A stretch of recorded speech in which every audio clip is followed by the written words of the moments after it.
Gandang gabi! It's a young and fresh na Lunes. Uy, balita ko Lunes ka raw tapos ako Linggo. Bakit? Kasi ikaw ang kinabukasan ko. Syeshe! Ay nako, Bibo, nako humarot ka na buong linggo. Wag lang sa araw na to. Araw na mga napilitan pumasok kanina sa trabaho. At least yung iba sa inyo, di ba, pauwi na.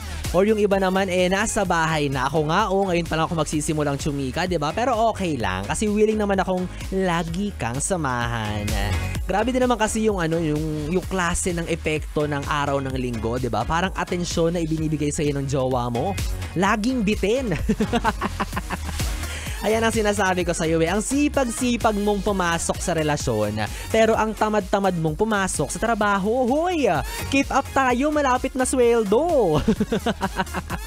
At syempre, taas kamay rin sa'yo na na-enjoy ang Sabado at Linggo dahil finally nakapagpahinga ka sa rest day mo. Congratulations!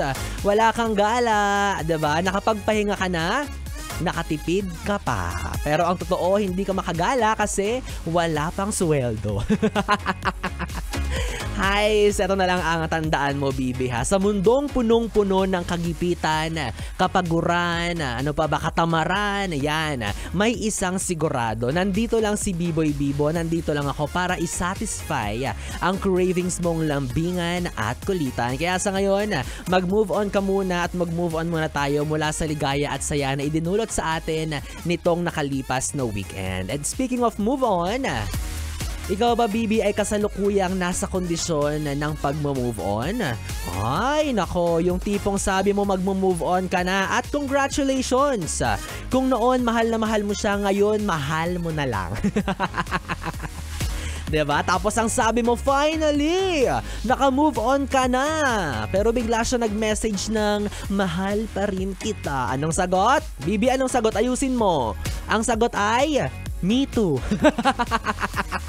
Me too, mahal pa rin kita. Sira ang pag-move on talaga. Nako. Ay, ayan yung mga gustong-gusto kong mga pinag-uusapan natin. Yung mga usapang pang-uuto sa sarili.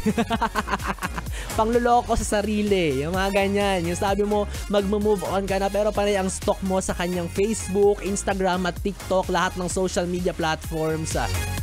Ultimo LinkedIn, lahat binisita mo na.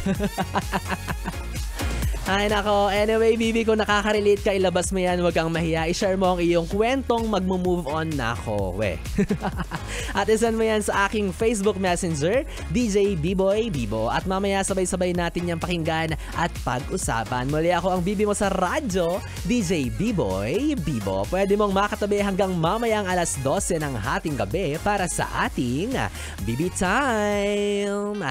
At para sa ating susunod na awitin, mula kay Glenn Frey para sa iyong The One You Love noon, dahilan na kung bakit ka nag-move on ngayon.